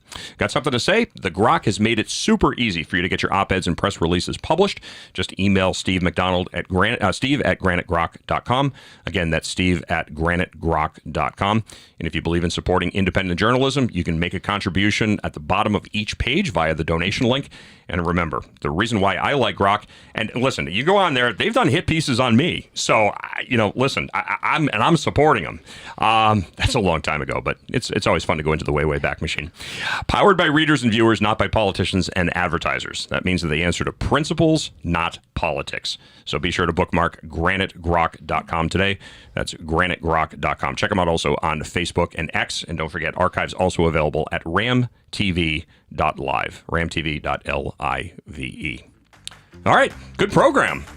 I think we got things fired up a little bit. I hope so. And I hope everyone out there, I hope you join us.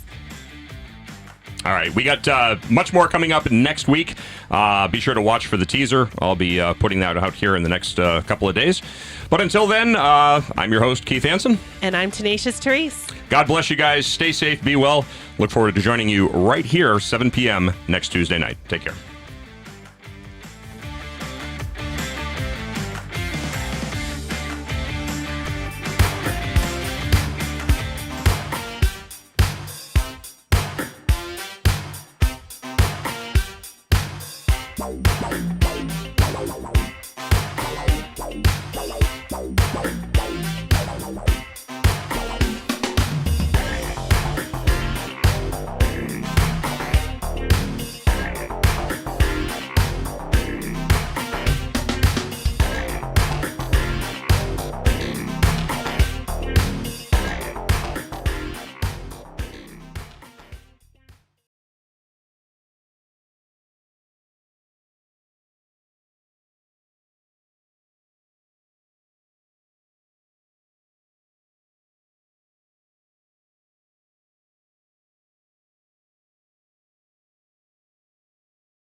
We're about news, commentary, conversations, truth, liberty, and God. We stand for American values and our flag. We believe that the Constitution is a document that fortifies rights already given to us by our Creator. We will not apologize for our love of God and country, ever. We are Right America Media.